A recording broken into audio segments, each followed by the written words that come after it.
Hi, this is Tom Malloy. Okay, the special film tip series continues. Today we're asking the question, why do you use a slate?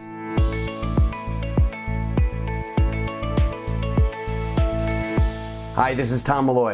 I've raised north of $25 million for financing movies. I've produced at the time of this video 16 films. I've written 30 plus screenplays, options sold or made into movies, 25 of those screenplays, and I've starred in a bunch of movies. So I'm an encyclopedia on filmmaking. Okay, today's video has to do with this slate and why do we use it? Now, this might be something that you easily know the answer to, but a lot of people say they know the answer to, or they just kind of accept that a slate exists, but they don't really know what it's used for. All right. Besides the obvious, as far as labeling things, you know, the production, the roll, the scene, the take, a lot of this came from film. I mean, obviously that's where it started from, because I see it when I say roll here, that's not as much of a thing as far as video goes. But you know, here, this one has some day, night, you can circle this interior, exterior, MOS, which means no sound, you know, all of this stuff. You can put the date, the camera, you know, meaning the DP, and the director on there. So,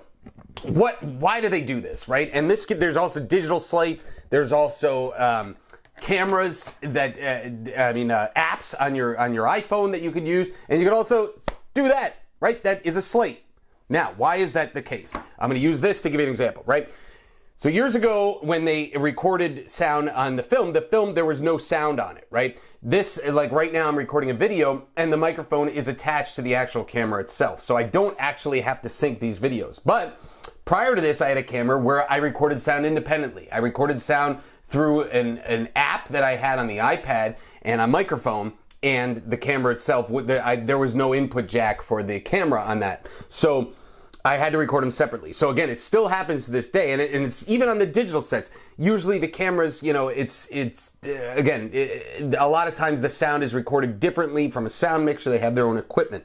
So the reason, let's do this. Let's go back to the original way with film, when film was just a picture, right? And the sound was different. It was recorded on a different machine, right? And I'd say this is going back even pre-Nagra days. You know, Nagra was these audio reels that they would kind of loop around, and they'd have it on this maybe flat machine, and that would record the sound. But either way, wherever the key is, sound is recorded separately from pictures. So when you're doing this, and so here's the picture, and remember that pictures, as far as film goes for movies, is 24 frames a second, video is 30 frames a second, 60 frames a second, whatever.